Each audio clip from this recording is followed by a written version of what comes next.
Alors, sur Facebook, ça marche. Bonsoir, coucou. Et sur Instagram, c'est bon, ça marche. Okay. Oui, parce qu'on fait un live sur Facebook et sur Instagram. Comme ça, tout le monde peut y accéder. Donc, on va attendre quelques minutes que les gens commencent à recevoir les notifications et puissent se connecter. Donc, sur Facebook, normalement, les questions, elles apparaissent là. Ici, là. Ouais.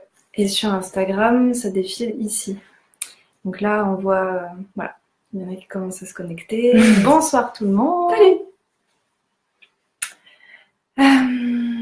Donc, je suis avec Morgane, qui est enseignante chez Culture Yoga. C'est l'école où je me forme depuis la rentrée, depuis le mois d'octobre. On s'était rencontrés sur le salon du yoga. Et moi, j'avais accroché vraiment avec la décoration. C'était très inspiration sauge, chamanique, etc. Donc, j'avais foncé sans trop réfléchir. Et donc, cette année, moi, je me forme avec des ateliers certifiants. Ouais. Où on fait du yoga nidra. Donc, il y a des cours avec Morgane sur le yoga intégral. Parce que c'est vraiment ta pratique, pour le coup. C'est ma spécialité. C'est ta spécialité. On fait quelques cours sur yoga, essence de plantes, il y a de la sophrologie et du yoga nidra, je l'ai déjà dit. Yoga des hormones. Et yoga des hormones, voilà. D'ailleurs, je vous en avais très brièvement parlé et je vous en reparlerai parce que je trouve ça très chouette. Donc pour celles qui ont posé la question, la thématique ce soir, on est sur la symbolique des postures parce que Morgane elle a vraiment une approche holistique du yoga que j'adore.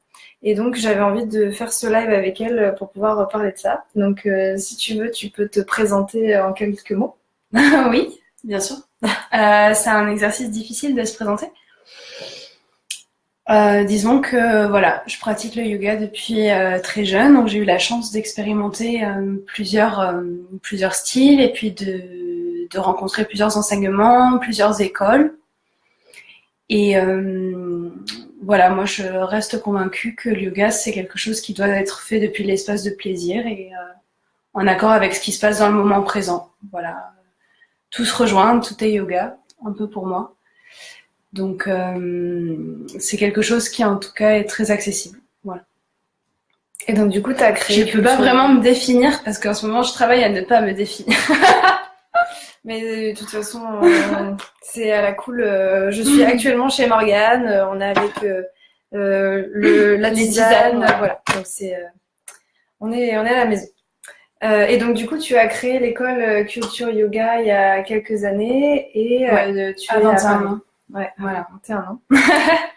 En fait, j'ai du coup commencé le yoga dans le cadre d'un cursus sport-études en danse contemporaine, où ça faisait un petit peu partie des pratiques de danse. Et puis, je suis partie étudier en Amérique du Sud, où j'ai étudié dans un ashram. Et donc, du coup, j'ai été en contact avec une pédagogie sud-américaine très riche en termes de son, de mouvement, beaucoup d'associations avec le yoga, la danse, et vraiment des pratiques tournées autour de la joie aussi et de l'expression, en fait, de la créativité. Du coup, ça a beaucoup débridé les cadres d'enseignement un peu plus rigides que j'avais goûté en Europe et du coup, ça m'a complètement importé et j'ai créé une école. Voilà. Et c'est vrai que quand je t'avais rencontré sur le salon du yoga, on avait discuté des enseignements qu'il y avait en Inde parce que j'ai une amie qui cherchait une formation justement de yoga.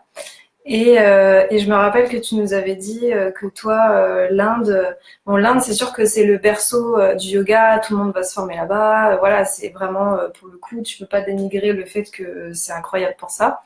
Mais toi, tu nous avais moi, ça m'avait mis la puce à l'oreille et ça m'avait plu que tu nous dises, voilà, il n'y a pas que l'Inde pour se former en yoga. Non, vraiment pas. Et voilà, toi, c'est ce que tu as expérimenté du coup. Ça dépend de la vibration que vous recherchez, mais vraiment, chaque terre a son mouvement, quoi. Puis en Amérique du Sud, ils sont très très intelligents au niveau corporel. Ils sont intelligents dans les liens au quotidien. Ils sont intelligents à travers la danse, intelligents dans le langage. Donc du coup, en fait, cet état de circulation, de flow, de chi, en fait, d'énergie vitale qui circule, c'est très très alimenté, c'est très actif. Ici en Europe, c'est un peu plus, c'est structuré d'une manière différente. Voilà. Là-bas, on voit bien au carnaval, tout ça, que c'est une explosion. C'est-à-dire, ça déborde. Et du coup, bah, c'est un peu aussi à l'image d'un enseignement généreux, en fait. Ouais. Et d'ailleurs, moi, ce que j'aime bien aussi, c'est que tu fais des stages de temps en temps, une fois par mois à peu près. Et en général, tu axes les stages sur les éléments. Ouais. Et si tu veux nous parler un peu de ça, parce que je pense que ça peut intéresser certaines, le fait que toi, tu axes beaucoup tes pratiques aussi, je pense, sur les éléments du Tao. Ouais, bien sûr. Alors, bah, pour parler de ça, en fait, je vais parler un peu de ma propre histoire. En fait, à 19 ans, du coup, je participe pour la première fois à un rituel chamanique avec des Indiens Shipibo du Pérou. Et là, bah, je vis un grand moment d'éveil vis-à-vis de moi-même, de mon essence et de ce que je suis venue faire là. De ce que j'avais envie d'expérimenter. Et du coup, en développant le yoga, je me suis jamais coupée de cette racine chamanique qui m'avait tant nourrie, en fait. Et puis, bah, en avançant sur le chemin, j'ai rencontré toutes sortes d'arts énergétiques, de pratiques aussi martiales, et j'ai retrouvé les rivières de chi qu'on peut trouver dans le Tao, en fait, et aussi qu'on peut utiliser dans l'art d'entrer en mouvement. Et du coup, ça m'a, en faisant une fusion avec les trois, ce que j'ai trouvé très passionnant pour moi, c'était d'ouvrir mes canaux subtils, d'ouvrir mon corps, ma matrice, ma peau et tout mon être, en fait, d'ouvrir ce dialogue direct avec l'élément, et c'est ce qui m'a fait vibrer, parce que ça révèle la chamane qui est en moi et qui est dans n'importe quel type d'être humain, parce qu'on peut tous converser avec la terre et les éléments. Et en même temps, ce que j'aime dans l'art du Tao, c'est l'aspect non duel. Ça veut dire qu'en fait, on va pas chercher à prendre pouvoir sur l'élément, on va pas chercher à le maîtriser. Ce qu'on va juste chercher, c'est le reflet dans ce qu'il y a, dans ce qui est vivant, et comment en fait cette nature, cette matrice dont on est composé, elle nous informe, elle nous donne des infos sur nous, et nous aussi on lui donne des infos sur elle. Du coup, c'est plus sur une base de dialogue avec la matière, parce que la matière ne peut pas mentir, en fait. Donc voilà. Super intéressant ce part. Tu as des petits commentaires. D'ailleurs, bon là pour l'instant, on pose un peu le décor pour que vous sachiez un peu qui est Morgane, tout ça. Si après vous avez des questions qui vous viennent par rapport à ce qu'on dit, n'hésitez pas, on répondra aussi aux questions, que ce soit sur Facebook ou sur Instagram d'ailleurs. Après, il y a quelque chose du coup qui est aussi lié aux éléments et que j'aime beaucoup, c'est quand on va en cours, tu sens un peu dans quelle énergie on peut être. On parlera après de la lune, parce que Morgane est comme moi, elle est passionnée par la lune. Et comme vous aussi. Oui, comme beaucoup de gens. Et donc du coup, c'est vrai que parfois tu sens que on a besoin de transmuter tel type d'énergie, et donc tu vas nous emmener dans des enchaînements de postures pour nous aider à traverser ces énergies-là. Est-ce que tu peux un peu ça c'est assez simple. En fait, on est composé de différents champs d'expérience. Pour faire simple, on a plusieurs corps. Voilà, je vais pas nommer les 7, mais grosso modo, on peut dire que, par exemple, on a une intelligence physique, ce qui fait que, par exemple, un danseur, un acrobate, il va révéler vraiment une intelligence physique en termes d'agilité, de motricité. On a une intelligence sentimentale, émotionnelle. Ça veut dire notre capacité à nous abandonner pour ressentir le vivant, ressentir la vibration de tout ce qu'on va croiser dans la vie. Et puis on a une intelligence aussi mentale, rationnelle, qui nous permet de verbaliser, mémoriser, des champs d'expérience différentes. Et puis au-delà de ça, on a aussi 7 pièces à l'intérieur de nous, parce qu'on est comme un château, en fait. Et ces 7 pièces correspondent justement à des éléments et à des champs d'expérience. Donc en fait, l'art du yoga, c'est aussi faire couler une intention dans ces rivières d'énergie dans le corps, et de venir les déposer dans les chakras pour simplement observer la chimie qui va se produire au moment où on met notre attention et notre intention dans le moment présent. Parce qu'en fait, on a un potentiel de création, de créativité incroyable et on peut vraiment faire tout ce qu'on veut dans la vie, quoi. Donc en fait, en base aux différentes intentions des élèves, on conduit l'énergie dans différents espaces du corps de manière à ce que ça se matérialise, ça se structure d'abord au niveau vibratoire et après que ça résonne à travers la matière du corps et l'environnement. Donc voilà. Et après, pour donner un retour d'expérience, là, il n'y a pas très longtemps, j'étais allée à un cours donc, que Morgane donnait et j'étais arrivée complètement à plat. J'étais rentrée de Thaïlande, j'étais dans des émotions un peu compliquées à gérer. Donc voilà, très émotionnel, très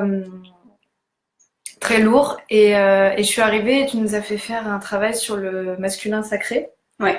Avec des enchaînements de postures, voilà, pour un peu faire ressortir le masculin qui était en nous. Et il y avait beaucoup de postures, voilà, où on était debout, où il fallait qu'on utilise notre force, notre équilibre, tout ça. Et à chaque fois, moi, je suis hallucinée de voir la différence qu'il y a entre le avant et le après. Et déjà, tout au long de la posture, j'ai senti vraiment des enchaînements, j'ai senti qu'il y avait une évolution. Et à la fin, je me sentais vraiment... je me disais, maintenant, c'est bon, tout va bien, on va arriver à gérer. Enfin, c'est fou la différence énergétique qu'il peut y avoir entre le début du cours et la fin. Et ça, c'est un truc que je ressens vraiment avec le yoga intégral parce que il y a cette dimension d'intention, de où est-ce que tu veux aller, contrairement au hatha yoga ou à ce genre de yoga où moi ça me parlait moins et j'avais du mal à trouver ce qui me parlait parce que je dis pas que c'est tous les hatha yoga ou tous les vinyasa, ça dépend vraiment des professeurs, je pense. Mais voilà, il y a beaucoup de cours où j'allais où je comprenais pas l'intention derrière, où on enchaînait des postures un peu pour travailler le corps ou voilà pour la souplesse, etc. Mais j'arrivais pas à sentir l'intention et le message derrière et en fait c'est ça moi qui me plaît vraiment dans le yoga intégral. Ouais, en fait c'est super important ce que tu dis parce que ce qu'il faut savoir avec le yoga c'est que c'est un outil et c'est pas autre chose qu'un outil en fait. On est d'accord que si on dit que c'est un outil, on peut dire le yoga c'est une fourchette. Bon on n'est pas là tous à se battre pour dire c'est moi qui ai la plus belle fourchette, quoi.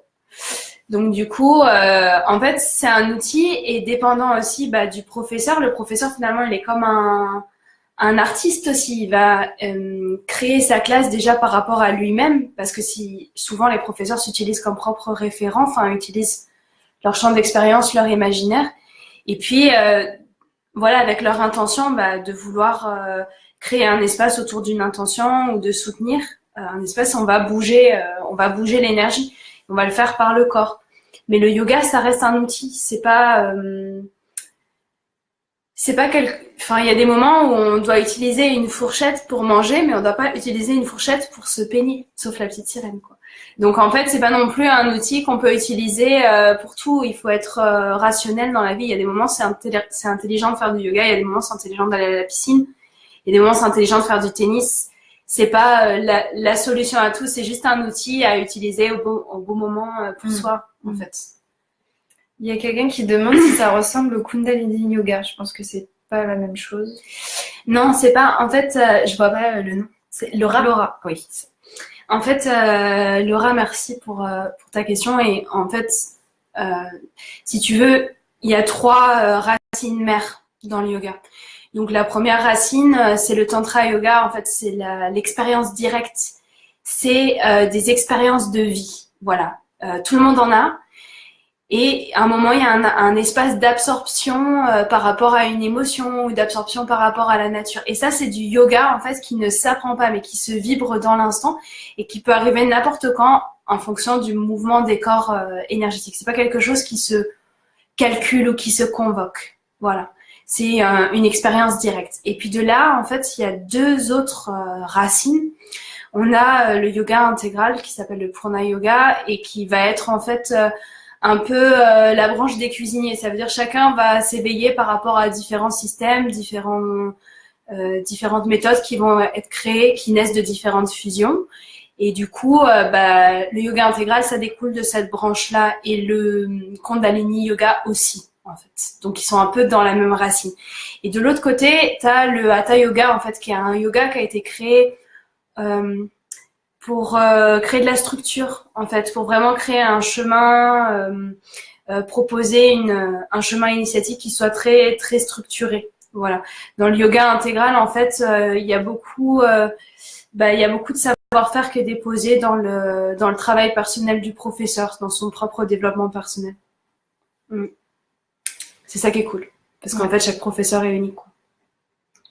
Ensuite, on a une question. Alors, pour ceux qui demandent le sujet, on est sur la symbolique des postures, le yoga intégral, toutes ces choses-là. Ouais. Quelqu'un qui demande, je suis complètement novice en yoga, quels sont les bienfaits pour le corps? Ouf. Il y en a beaucoup.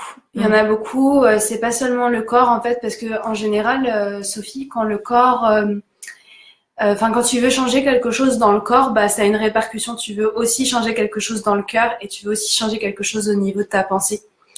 C'est comme, en fait, tu vibres un changement, tu vibres une transformation. Donc c'est intéressant, en fait, vu que c'est du yoga intégral, que tu l'abordes de manière intégrale toi aussi et que tu vois qu'est-ce que tu aimerais changer dans ton corps et qu'est-ce que ça va générer dans les autres parties de ton être. Mais alors les effets, tu peux avoir tous les effets du yoga. Enfin, tu peux tout créer et tu peux créer tous les bénéfices que tu veux. C'est difficile de faire une liste exhaustive parce que ça peut t'apporter tellement de choses qui sont adaptées à chacun. Si tu as besoin de souplesse, ça peut t'amener de la souplesse. Si tu as besoin de force, ça peut t'amener de la force. Donc voilà, c'est vraiment adapté en fait à tous les besoins de chaque personne. Quelles sont les meilleures méthodes pour commencer le yoga? Est-ce que tu aurais une réponse pour ça? Quelles sont les meilleures méthodes pour commencer le yoga? Ouais. Eh bien, la méthode de l'intuition. Voilà. J'aime cette réponse. Ça veut dire qu'il faut vous faire confiance, en fait. Chaque personne vraiment est le centre de son propre univers et si vous pouvez pas vous faire confiance par rapport à vos choix, à utiliser vraiment votre résonance. Et puis il y a des exercices qui peuvent être faits pour cultiver ça. Hein. Regarde, tu dois leur en donner. Oui, et puis c'est surtout que moi, avant d'avoir trouvé Morgane, j'ai quand même testé d'autres cours de yoga et il y en a plein qui m'ont pas spécialement parlé. Il y en a où j'aimais pas trop l'énergie du prof. Il y en a où c'était trop dur et j'avais pas du tout envie de faire du yoga pour me faire souffrir.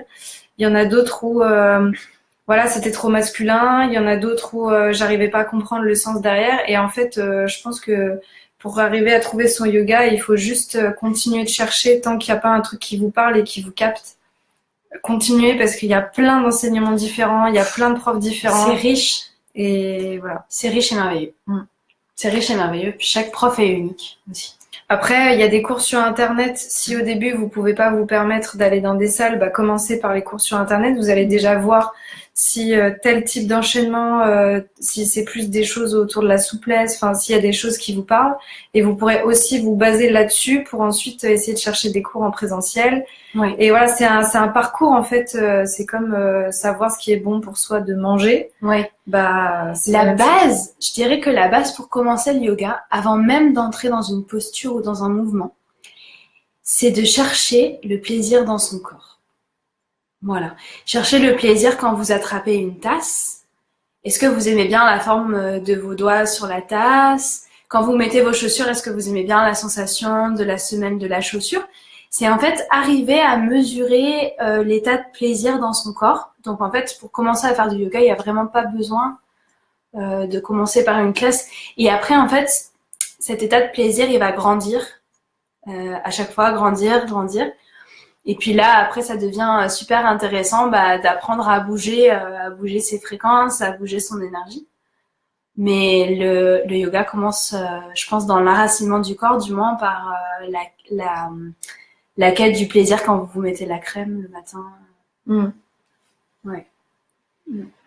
Alors, Laetitia qui dit « Merci Morgane pour des explications. On comprend mieux les branches du yoga qui aujourd'hui est mis à toutes les sauces. C'est vrai que maintenant on peut faire du yoga, oui, il y a un peu tout, hein. Acro-yoga, non, acro-yoga c'est bien, c'est assez connu de base, mais le yoga voltige, maintenant aux États-Unis ils ont fait des yogas, tu en fais avec ton chien, tu peux tout faire. En fait, yoga ça veut dire union ou lien. Donc comme on est des êtres de lien, on peut mettre le yoga partout et en soi c'est bon.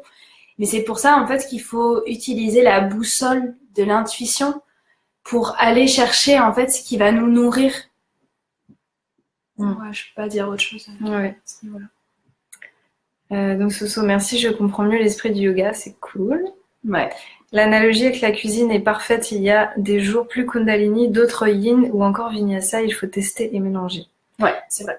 Et en plus, c'est vrai que tu dis ça, c'est vrai qu'il y a des jours où on va avoir envie de faire des yogas plus doux et plus yin, et d'autres où, comme j'en parlais tout à l'heure, on va avoir besoin d'un truc qui nous tient un peu plus, quoi, qui va nous chercher, quoi. Donc ça dépend vraiment les jours. Alors, j'essaie de remonter. Peux-tu nous parler de la formation du féminin sacré? Oui. Coucou Alexandra. Salut Alex. Sur Facebook. Oui, la formation du féminin sacré, on va en parler juste tout à l'heure parce que vous êtes plusieurs à nous poser la question. Est-ce que la position du poirier peut être réalisée même quand on pèse lourd? J'ai du mal à y arriver. Le poirier, c'est quoi? C'est t'es tout droit comme ça. Le poirier, écoute, tu peux réaliser ce que tu veux, mais la question c'est pourquoi tu veux réaliser le poirier. Voilà. Si tu me réponds à ça, je te réponds à la tienne. Ça me va. J'ai persévéré pour trouver après qui. Le féminin sacré. Oui, ça, on va en parler. Oui, ok, on attaque peut-être sur la formation de yoga artistique, hein, par rapport au message. Oui. Ou d'abord, non, on va commencer par la symbolique des postures. Oui, parce que du coup, je voulais revenir sur le fait que je sais pas si certains ont vu, mais j'avais fait un article du coup, avec une vidéo avec Morgane, où on avait travaillé l'enracinement. Et en fait, elle m'avait fait faire la posture du canard, qui s'appelle aussi, je crois, la posture de la guirlande, si je dis pas de bêtises. Non, la guirlande. Je crois que j'ai vu ça là. Ah bah peut-être. Elles ont des noms un peu différents. Mais voilà, j'avais fait une vidéo où elle m'avait guidée dans la pratique de la posture du canard pour m'enraciner parce que moi j'avais besoin de travailler mes jambes, de travailler mon enracinement. Je suis quelqu'un qui est beaucoup dans ma tête et dans mes émotions, donc c'est pour me ramener un peu. Et donc voilà, on a cette capacité de travailler différentes choses grâce aux postures et c'est ça qui est chouette. Donc si tu veux en parler un peu. Ouais, voilà. En fait, on a donc ces différentes réalités. On a ces différents corps. Donc, on va avoir notre corps physique, notre corps de perception, de ressenti, d'émotion, de sentiment. Et on va avoir notre corps mental. Et en fait, ce que le yoga enseigne, c'est quand les trois corps sont mis en synergie, eh bien, on a un grand pouvoir de manifestation. Voilà. Donc, en fait, une posture de yoga, c'est comme créer un réceptacle symbolique, une forme dans l'espace qui va venir accueillir une matière sentimentale, par exemple, et aussi qui va venir accueillir une attention mentale. Et donc, l'espace sentimental avec l'intention mentale, ça va créer une attitude. Donc en fait, l'asana, si on reprend des images de cuisine, hein, moi, mon père est le chef, donc j'ai beaucoup de métaphores en lien avec la cuisine. L'asana, c'est comme un bol, en fait. C'est vraiment un bol qui va venir recevoir une énergie qui est celle de l'attitude, de développer une attitude. Voilà. Et une attitude, c'est quoi? C'est une clé vibratoire. Par exemple, quand vous êtes amoureuse, bon bah vous voyez bien quelle clé vibratoire ça crée à l'intérieur de soi, rien que le souvenir de ça. Et bien en fait, dans le yoga, on va utiliser les postures comme des bols pour venir cultiver des états intérieurs et des attitudes. Voilà. Donc ces attitudes, elles vont nous permettre d'être plus responsives par rapport à notre vivant. parce que on crée pas forcément ces attitudes par rapport à du désir. Mais par exemple, si à un moment on se sent un petit peu déraciné, pour reprendre ton exemple, eh bien si on avait l'attitude de l'enracinement à cet instant-là, bah, ça nous aiderait à équilibrer ce qui se passe dans l'instant présent. Donc en fait, finalement, les postures de yoga sont comme des artefacts. Et elles nous permettent de venir mettre dans le chaudron, en fait, vraiment, de venir cuisiner sa propre fréquence, sa propre vibration pour manifester ce dont on a besoin dans notre vie. C'est comme, par exemple, pour donner une idée, la dernière fois en cours, tu nous as fait faire la posture de l'arbre. Oui. Morgane a vu à quel point j'étais focus parce que donc la posture de l'arbre, je sais pas si vous voyez, c'est celle on est sur une jambe avec l'autre repliée sur le genou et les bras comme ça en l'air. Et en fait, c'est une posture d'équilibre. Ça ancre aussi un peu quand même, pas mal. Mais voilà, ça fait vraiment travailler l'équilibre parce qu'on est que sur une jambe. Et en fait, Morgane a vu dans mes yeux que j'étais hyper focus au moment de la posture et que j'étais vraiment dedans pour le coup parce que pour arriver à faire le lien entre les deux, c'est que moi, les postures d'équilibre, ça me plaît vraiment parce qu'il y a déjà cette notion de...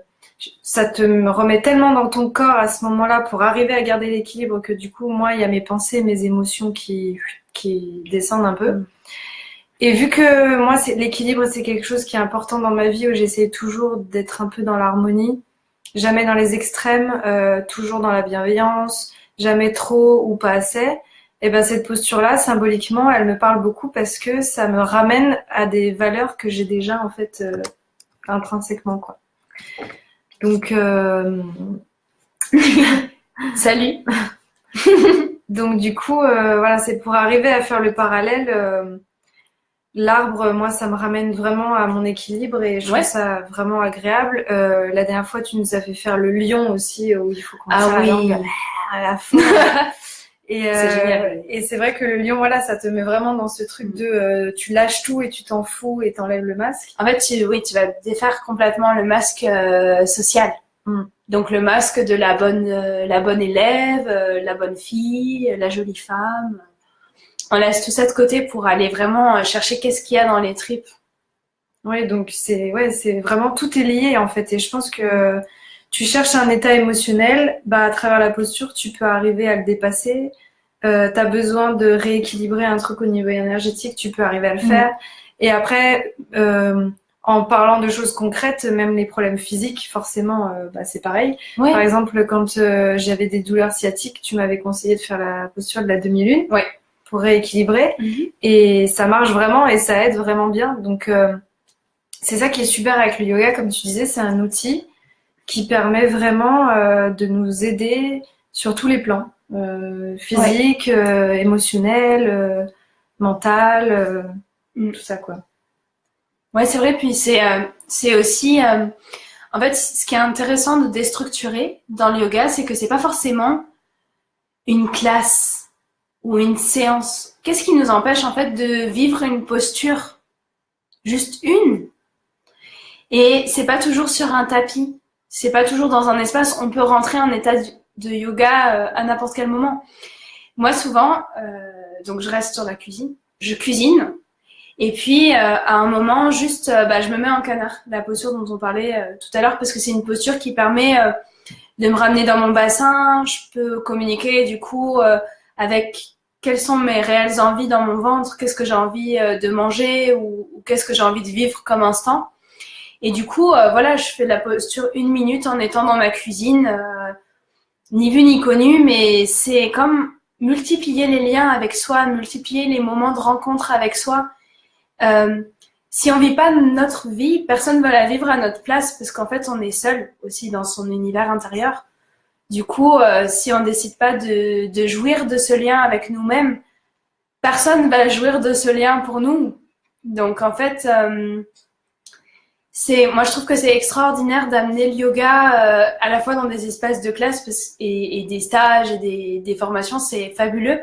Mais quand on arrive à amener le yoga quand on sort de sa douche et qu'on se sent la liberté de faire une cigogne, de lever une patte, quand on est assis avec des copains, qu'on sent la liberté de se mettre en lotus, de placer ses doigts, en fait, de jouer avec son corps en interaction tout le temps avec le vivant, et c'est là où ça devient extatique de faire du yoga, et du coup, c'est pas non plus cadrable. Et c'est tant mieux, en fait. Enfin, moi, je trouve. Donc il y a pas, en fait, il y a pas de starter. Hein, c'est pas comme à la piscine où il faut le bonnet, les palmes, le maillot de bain. Enfin, le yoga, en fait, c'est l'art de la praticité, et il nous faut rien pour faire une forme avec notre corps. Il faut juste notre envie de l'instant, notre désir. Il y a Tofu Sauvage qui dit « Je suis souvent en arbre devant mes fourneaux, je ne suis pas seule. » Et non, ne t'inquiète pas. Tu n'es pas donc seule. Oui, non, maintenant, ça m'arrive de plus en plus quand je fais des tirages de cartes toute seule chez moi, je fais des postures. Ou quand j'écoute des mantras ou de la musique, pareil, je me mets à faire des trucs. C'est quand ça vient et qu'on a envie de faire ça de temps en temps, c'est même mieux que se dire ah ouais, il faut absolument que je déplie mon tapis, que je fasse 1 heure de yoga. C'est des fois on n'a pas le temps, on est dans le flot de la vie. En attendant le bus, tu peux faire une posture, t'as ta posture intérieure. Même des fois, psychiquement, tu peux réaliser une posture. C'est infini les possibles. Mais que ce soit quand ça devient un espace qui est guidé par il faut que je fasse du yoga, là on est sorti en fait. On est sorti de cet espace-là. Du coup, quand ça vient de l'élan naturel, comme vous voyez l'enfant quand il bouge, tiens, il a envie de se mettre la tête en bas parce que ça lui plaît, après il a envie de se relever, après il a envie de marcher à 4 pattes, il a envie de sauter, il a envie de grimper sur le canapé. Du coup, en fait, il suit simplement l'expression de son corps et il laisse son corps s'exprimer et il le bride pas.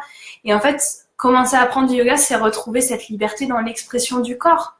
De se dire, bon, en fait, mon corps a envie de se mettre à 4 pattes, je le suis, quoi. Let it do it. Et après, évidemment, on peut, ça peut devenir un art. Donc, comme les peintres, il y a plein de techniques différentes. On peut faire plein de choses, mais l'essence du yoga, c'est comment je reconnais et je joue de l'intelligence de mon corps qui s'équilibre sans mon mental et sans mon cœur. Il a besoin de personne pour le faire. Il est complètement en conversation avec les forces telluriques de la planète. Il peut faire ses contre-postures. Il faut juste avoir assez de liberté pour le suivre.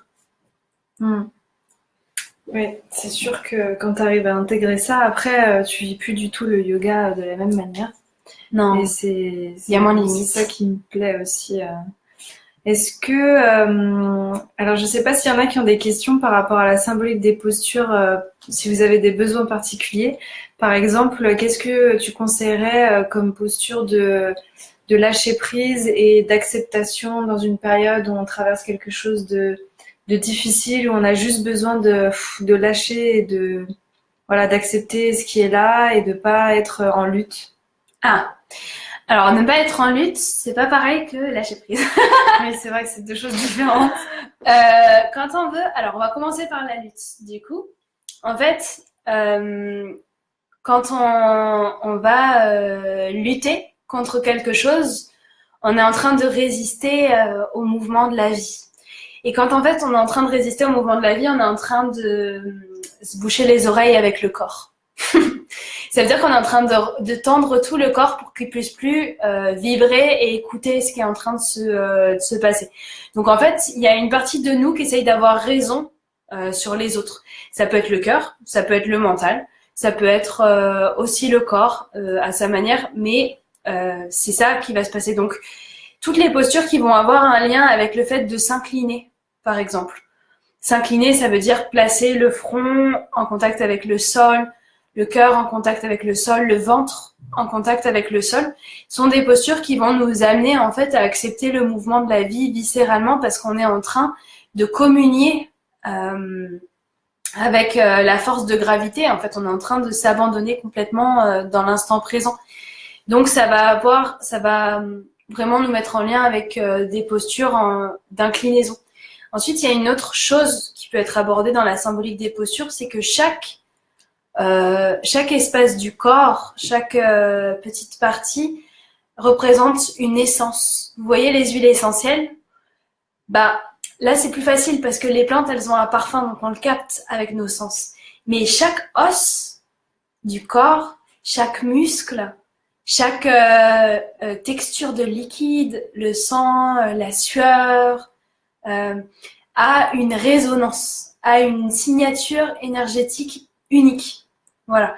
Et donc, en fait, en escaladant avec notre conscience, en chevauchant le souffle avec notre conscience, on va venir rentrer dans des loges du corps, dans des loges symboliques. Et en allant dans ces loges, on va venir chercher l'information dont on a besoin pour créer un renversement vibratoire, pour créer une mue, une transformation et passer à autre chose.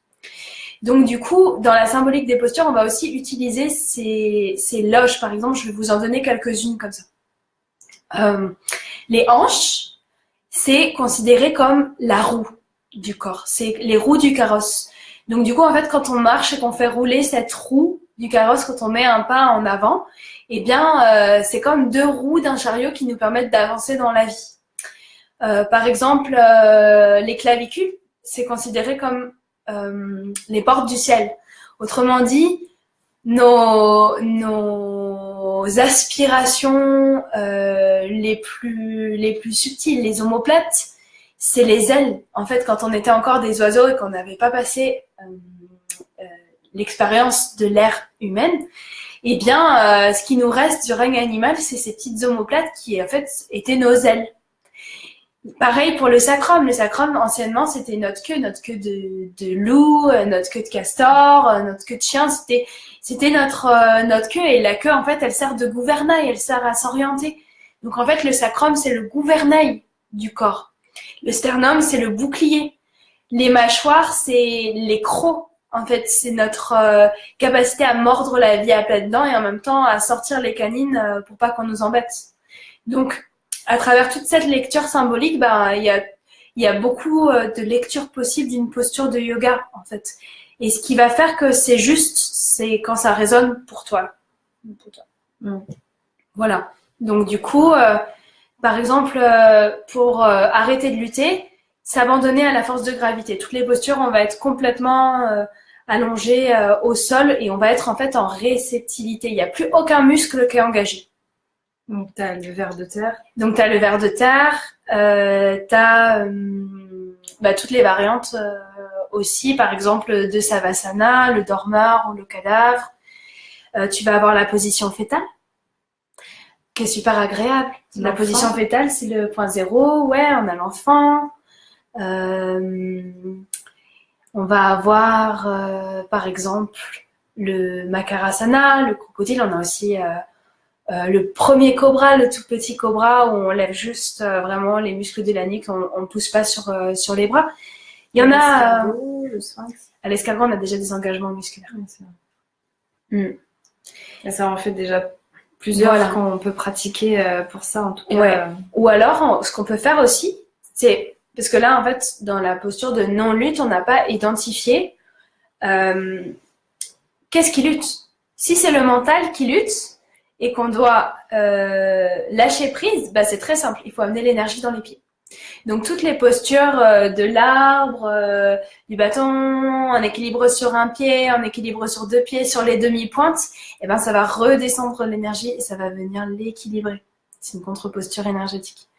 Donc, du coup, si c'est le cœur qui doit lâcher prise, eh bien, ou arrêter de lutter, bah là, on va passer par une autre posture. Il faut aussi avoir l'analyse de quel est l'espace de lutte à l'intérieur de soi. Oui, parce que c'est ça qui est quand même important de prendre en compte, c'est que moi, parfois, j'ai des amis ou de la famille qui me disent j'ai mal au dos, j'ai mal au lombaire, qu'est-ce que tu me conseilles comme posture? Mais c'est difficile parce que il faut quand même qu'on sache pourquoi est-ce que tu as mal au dos, d'où ça vient, quelle est la symbolique derrière, enfin voilà, il y a plein de choses, donc c'est un peu simplifié de dire t'as mal là, tu fais ci. Il y a quand même plein de messages cachés derrière. Et il faut aussi se référer à son propre champ de sensations. Quand on sent, on est irrésistiblement attiré par quelque chose, on a vraiment le goût de faire une posture, bah, c'est que quelque part, elle est en train de travailler pour nous à un niveau. Donc, du coup, après, ce qui est intéressant, du coup, c'est de suivre les cycles lunaires. Voilà, Aurore, elle fait des posts, j'en fais aussi. Je sais pas, tu relais les postures, toi? Oui, les postures de yoga avec la lune. Bah, moi, c'est quelque chose que je te laisse faire parce que je sais que tu le fais bien. D'accord. Moi, je fais déjà les cristaux, les huiles essentielles, tout ça. Donc, du coup, moi, toutes les lunes, je donne une posture de yoga en lien avec l'énergie qui est au travail. Et du coup, bah, vous pouvez commencer avec ça pour commencer à expérimenter et à sentir. Et puis au fur et à mesure, regardez un petit peu quelle est la partie du corps que vous avez envie de travailler, en fait, finalement. Est-ce qu'il y a des questions, sinon, si elles ont des questions? Ouais, je vais regarder après les dernières questions qui sont passées. Pour un lâcher prise mental, il faut plus s'ancrer à la terre. Oui, du coup, c'est ce qu'elle expliquait pour rééquilibrer les énergies, pour que ça fasse descendre. Alors, attends, il y en a un qui rapport à des lectures à conseiller. En fait, je peux pas vraiment conseiller de lecture parce que c'est un travail en lien avec l'expérience, puis c'est un travail en fait avec l'expérience de soi, avec l'expérience de son corps. Après, il y a Jean-Luc Piget, qui, je crois, c'est Réenchanter le corps, qui a fait des travaux super beaux sur ça. Il y a Sri Mahesh aussi, qui a fait un livre sur la symbolique des postures. Et puis finalement, en fait, toutes les personnes qui ont vraiment roulé l'expérience du yoga dans leur tissu, à force, ils ont des intuitions directes, ils ont des expériences directes. Et évidemment, il y a aussi tout un héritage oral, en fait, où quand on enseigne le yoga, on explique qu'est-ce que c'est ce bol, qu'est-ce que c'est ce réceptacle, et qu'est-ce que ça invite au niveau à la fois symbolique et au niveau matériel. Ouais, je pense que c'est vraiment personnel. C'est difficile d'arriver à savoir dans les livres. Rien qu'en ayant fait juste 3 mois avec toi, moi j'avais un travail à faire là pour un livre que j'écris en ce moment justement par rapport à la lune, où je devais conseiller des postures en fonction des signes astrologiques et ce genre de choses. Ah ouais, super. Et en fait, moi en soi, je suis pas une spécialiste dans le yoga. Je me suis juste basée sur comment moi je vivais la posture, comment tu nous l'avais enseigné, qu'est-ce que je ressens quand je la fais. Du coup, qu'est-ce qui se met en lien avec cette lune-là? Et donc, en fait, j'ai fait des propositions, mais en soi, ça se trouve, quelqu'un aurait proposé autre chose. C'est juste que, voilà, on se base sur nos propres ressentis. Si toi, tu fais telle posture, tu vas ressentir que peut-être tu ressens de la force, ça t'ancre, et puis il y a quelqu'un d'autre qui va peut-être pas le vivre pareil. Donc, je pense que c'est un peu difficile d'arriver à avoir des écrits super cadrés sur ce sujet-là. Il y a une chose qui peut être intéressante de développer. Par exemple, il y a des réalités qui sont tangibles. Voilà. Par exemple, on a une réalité symbolique. Ok, on pourrait dire que, par exemple, Aurore est une élève. C'est une réalité symbolique. Ce qui est réel, c'est qu'il y a 2 femmes dans cet espace. Ça, c'est réel. Voilà. Quand on dit ah oui, c'est mon ami. Bon l'ami, c'est un symbole. D'accord? Ce qui est réel, c'est qu'il y a 2 personnes, 2 êtres humains dans l'espace. Ok? Donc, en fait, de travailler avec la symbolique des postures, on va travailler avec le symbole. Donc, par exemple, si on entre dans la posture du diamant, on se relie au symbole du diamant. Et qu'est-ce que le symbole du diamant nous fait vibrer? Quand on pense, par exemple, si je le fais sur moi maintenant et que je me mets en diamant, pour moi, le diamant, c'est instantanément briller de 1000 feux, refléter tout le vivant, toute l'expérience de la vie. Voilà. Donc quand je me relie au symbole du diamant et que du coup je vais placer mon corps dans le symbole du diamant, je place mon cœur dans le symbole du diamant, je place ma pensée dans le symbole du diamant, qu'est-ce qui se passe? J'expérimente mon symbole. J'expérimente être un diamant. Voilà. C'est tout simple. C'est tout simple. Même chose pour le lion, le ver de terre. Il y a des postures plus mystérieuses, mais ça veut dire, le nom des postures n'est pas là par hasard non plus. C'est vraiment expérimental. Il faut vraiment que vous expérimentiez pour arriver à ressentir tout ce qui se passe. Il y a Sandrine qui demande, est-ce que les respirations spécifiques peuvent aider et comment? Écoute, La respiration abdominale, en général, c'est vraiment une respiration qui peut nous permettre de vivre la posture de manière organique et pas de manière mécanique. Et ça, c'est super important. En fait, quand on va engager le ventre, c'est vraiment la matière qui nous permet de traverser le monde avec nos tripes. Donc, quand on va commencer à masser ce ventre, ce chaudron sacré avec le souffle, eh bien, on est dans l'expérience directe. On est en train vraiment de traverser le moment présent. Donc, je te dirais que c'est une super respiration à adopter le plus souvent dans la vie, dans le yoga et en dehors du yoga. Voilà. Vu qu'on est déjà à 45 minutes de live, parce que je pense qu'avec Morgane, on pourrait faire des lives de 4 heures. Et c'est pas que toi, hein, moi aussi j'aime beaucoup. Il y en avait qui avaient posé la question du coup par rapport à la formation féminin sacré. Donc là, on peut. Donc pour ceux qui demandent l'Instagram, c'est Culture Yoga. Donc c'est l'école qu'a créée Morgane. C'est voilà, c'est là où vous retrouverez toutes les infos. Elle partage des choses. Donc pour vous donner une idée globale des petites actualités. Donc à partir de l'année prochaine, donc à la rentrée prochaine, déjà il y a la formation Yoga Extase, qui est la formation de professeur de yoga intégral avec les enseignements de Morgane, et c'est vraiment c'est sa façon d'enseigner le yoga intégral. Voilà.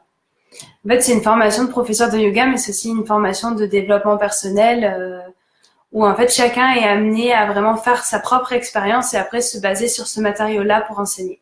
Voilà. Donc ça, c'est super chouette parce que vous pouvez la faire soit parce que vous avez envie d'être prof et de donner des cours, soit pour vous aider à évoluer et je dirais même à vous transformer parce que c'est pas juste de la petite évolution mignonne, c'est quand même des gros, des grosses roues comme tu dirais. Ouais, c'est des roues d'évolution. Donc ça peut être super intéressant. Après, à la rentrée prochaine, on va aussi faire co-animer avec Morgane des cercles de femmes. Donc en fait, j'ai très hâte de faire ça parce qu'on va faire des cercles de femmes que moi j'anime déjà de façon classique avec des cercles de parole. Et là, il y aura des partages, du yoga, du son, du mouvement. On va sûrement des essences, les huiles essentielles parce qu'on est en passion de toutes les deux. On est passionnés par les huiles essentielles. Donc ce sera vraiment axé autour de ça. On avait vraiment envie de créer un espace féminin où tous les mois on peut se retrouver et créer des choses ensemble. Ensuite, Morgane, elle va aussi faire de son côté l'année prochaine, une fois par mois, des méditations olfactives. Oui, en fait, c'est des ateliers olfacto féminins. Donc en fait, on utilise une huile essentielle comme pour aller chercher un archétype. Voilà. Et donc, pour aller chercher cet archétype, il y a un travail au niveau du mouvement aussi. On va chercher les qualités de mouvement de l'archétype. Par exemple, si on va chercher un archétype d'alchimiste ou plus de sorcière, hein, j'en prends un bien noir là parce qu'avec la nouvelle lune, c'est génial, ça va être sorcière. Ouais. Par exemple, si on va chercher ce type d'archétype, on va avoir des mouvements qui sont plus tribaux, pas des mouvements qui sont sociaux. On va pas bouger, de manière forcément harmonieuse. On va aller chercher vraiment le mouvement des profondeurs à l'intérieur de sa peau, de ses tissus. On va aller se connecter à la vie de manière non mentale, non sociale. Voilà, plus animale, par exemple. Ça va être très chouette. Moi, je pense que je participerai, comme beaucoup de choses qu'a fait Morgane. Plus proche de ça, on fait un atelier ensemble. Ah bah oui. Oui, quand même. Le 29 avril, toute la journée. Et donc ça s'appelle le féminin sacré du corps au cœur. Et en fait, Morgane va faire une initiation au yoga artistique dont on va vous parler juste après. Et puis on va faire on va chanter des mantras. Il y aura un réveil en mouvement sensoriel avec des huiles essentielles. Ça va être un grand moment de partage entre femmes. Et ce sera toute une journée. C'est le dimanche 29 avril. Donc ça, j'ai très hâte parce que ça va être très chouette. Il y a le programme des 13 jours aussi. Oui. Ouais, ça on va en parler après parce que du coup on va enchaîner sur le féminin sacré. Voilà, le yoga artistique. Si tu veux expliquer un peu. Ouais, alors le yoga artistique et féminin sacré, en fait, ce sont justement en fait un art qui utilise la symbolique des postures et qui va amener les femmes à venir travailler sur différents types de réceptacles pour développer les archétypes de leur féminité et puis surtout, en fait, c'est pas développer les archétypes de leur féminité, c'est se rencontrer au présent. Ça veut dire, voilà, quand je me mets par rapport à ce cadre, cet archétype-là, bon bah, peu importe la femme alchimique ou la femme sociale, quelle qu'elle soit, où est-ce que j'en suis moi, comment je me ressens. Et donc, par rapport à cette féminité qui est parfaite de toute façon, on va travailler différents enchaînements, différentes postures pour apprendre à cultiver puis à couler dans son corps, en fait, à laisser la conscience couler dans le corps. Et en même temps, avec des énergies assez puissantes, il y a de la yoga thérapie, il y a du power yoga. L'idée, c'est vraiment d'aller déstructurer ce qui a besoin de l'être et de restructurer ce qui s'exprime à travers le ventre, à travers le cœur. Donc, c'est donc du yoga artistique. C'est une technique qui utilise beaucoup le yin, l'eau, le flow. Et il y a une vidéo du coup. Oui, il y a une vidéo. Si vous voulez voir un peu, elle fait une petite démo. ça ressemble. On l'a postée hier sur la page Facebook de Culture Yoga. Et comme ça, vous pouvez voir, parce que yoga artistique, on a un peu du mal à savoir, mais moi, j'ai adoré. On a fait une initiation avec Morgane et j'ai adoré parce que moi qui adore la danse et qui suis en train de reconnecter avec ça et qui va aller explorer plus loin, il y a vraiment cette notion de créer des enchaînements de yoga et voilà, donc c'est très chouette. Ouais, puis du coup, la formation est faite pour être autonome, pour créer des séries. Voilà, ça c'est super important. Et donc du coup, voilà, c'est un yoga au féminin qui va aussi aborder des enseignements plus traditionnels hindous et taoïstes sur l'art d'être une femme aussi au niveau concret, au niveau racine. C'est-à-dire comment on gère certaines parties du corps, comment on va gérer sa psyché, le flux hormonal, l'information hormonale. C'est très concret en fait. Alors moi je pense que ça caractérise particulièrement mon enseignement, l'enracinement. Sachant que quand on dit formation, c'est pas pour les profs ou pour les gens qui veulent être profs, c'est vraiment un stage intensif. Donc c'est du 2 au 8 juillet. Ouais. Et tout le monde peut le faire, tout le monde peut y accéder. Tofu Sauvage, tu disais, c'est loin, que t'étais pas à Paris. Pour le coup, ça, c'est une semaine en juillet. Donc, si ça vous dit, vous pouvez prendre une semaine de vacances et venir à Paris et vous faire une semaine de Morgane et de Culture Yoga. Donc, voilà. Et ça, c'est vraiment ouvert à tout le monde et accessible à tout le monde. Moi, je pense que je vais la faire. Donc voilà. Et donc, il faut aussi qu'on parle donc de notre petit projet secret pour terminer. En fait, on va lancer avec Morgane donc du coup, on vous le dit en avant-première. Tous les gens qui regardent le live le sauront avant. On lance un programme mi-avril, donc bientôt, qui va s'appeler La Femme Intégrale. Ouais. Et ce sera un programme en ligne. Donc, pour le coup, où que vous soyez, vous y aurez accès. Et en fait, on avait vraiment envie de créer ce programme pour unir nos connaissances, nos ressentis, tout ça. Ouais, notre expérience. Voilà, c'est ça. Et en fait, c'est sur 13 jours. On va traverser 13 archétypes du féminin. Et en fait, chaque jour, on va avoir une exploration de posture qu'on fera en vidéo. Ouais, exact. Une vidéo, un chant mantra que vous pourrez aussi pratiquer de chez vous. On va avoir un rituel, une exploration olfacto avec une huile essentielle et un poème que Morgane écrira. Moi, je vais vous parler du tarot, de la symbolique des cartes du tarot, en lien aussi avec l'archétype du jour. Et je crois que c'est à peu près tout. Et plein de choses qui vont nous venir. C'est très riche. C'est 13 jours. C'est pendant les vacances. Oui. C'est 13 jours pour faire un petit peu un état des lieux. quels sont les archétypes avec lesquels on est super à l'aise, les huiles essentielles avec lesquelles on est super à l'aise, les chants qui vont résonner, qui vont tourner dans la tête, qui vont revenir au moment où on s'y attend le moins. Et puis en même temps, à travers toute cette expérience, la présentation des cartes du tarot, vous allez commencer aussi à observer la relation que vous avez avec vos propres symboles. Voilà. Et donc du coup, à travers aussi le rituel, il y a comme une initiation, on apprend à prendre du temps pour soi, on apprend à se consacrer. C'est Aurore qui va vous faire les rituels pour toute cette... qui va nous faire, parce que du coup je vais faire le programme aussi, qui va nous faire les rituels pendant les 13 jours. Donc en fait c'est vraiment aussi un engagement envers soi, de dire voilà, je suis là, j'ai choisi d'incarner en tant que femme, donc du coup autant en profiter pleinement, quoi. Voilà. Ouais, en extraire tout le jus. Ouais, c'est ça. Et puis l'idée c'est vraiment que pendant 13 jours vous allez revenir à vous, vous allez prendre du temps pour vous. Voilà, vous aurez plein d'outils à disposition pour pouvoir explorer toutes les facettes qui se trouvent en vous. Et donc du coup, c'était vraiment très important pour nous de pouvoir mettre ça à disposition parce qu'on adore. Et donc du coup, tu demandais 13 comme les 13 femmes originelles. Alors j'y ai pensé parce que forcément, moi, je suis à fond chamanisme, mais c'est surtout les 13 lunes en fait. Ouais. Parce que dans l'année, on traverse 13 lunes. C'est pour ça que pour nous le chiffre 13 était comme une évidence, je pense.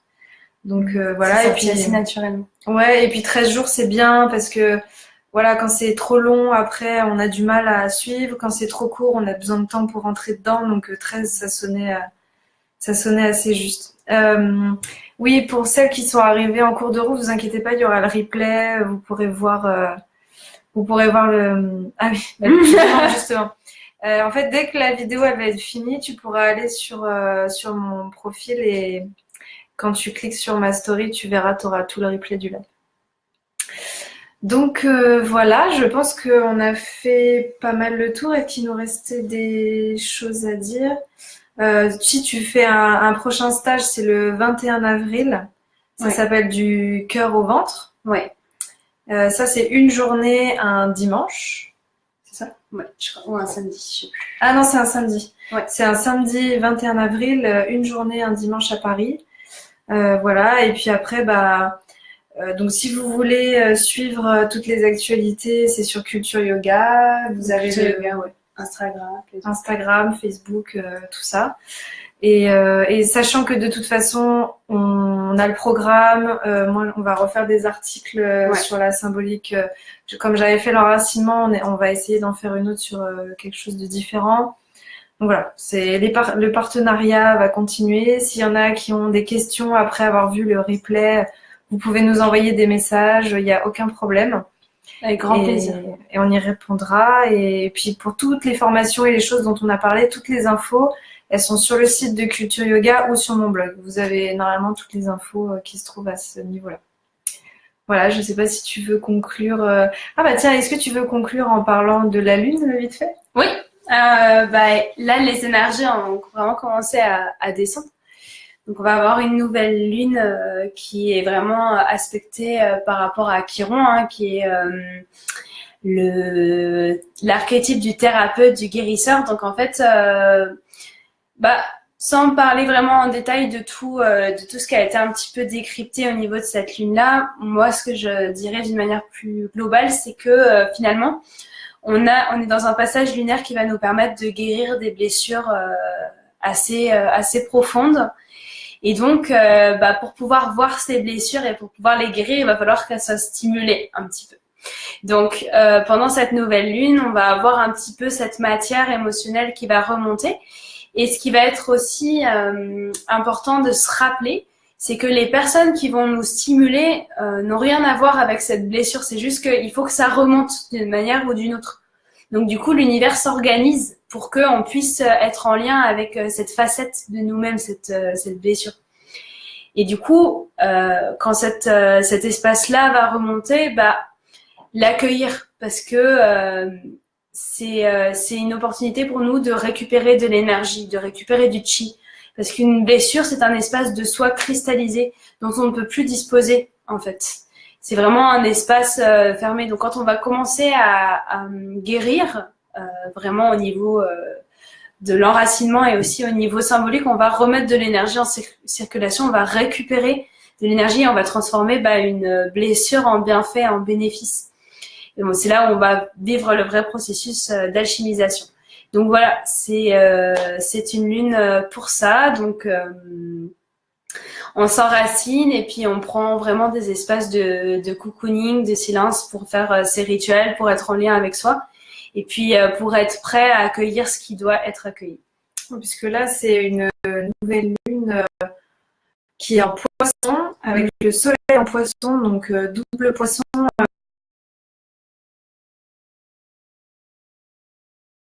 Quelque chose de... Ah, ouais, je crois qu'il y a un truc qui a coupé. Ah oui, bah oui, parce qu'en fait, on est limité sur 1 heure. Bon, c'est pas grave. Bon, bah voilà. Bon, de toute façon. Ah, bah là, ça continue. Donc, on est un poisson. Oui, je terminais juste de dire que du coup, c'était poisson, soleil et lune, et que ça allait beaucoup travailler sur les illusions, la rêverie, le besoin de revenir à soi, de traverser toutes les choses qu'on voulait pas voir.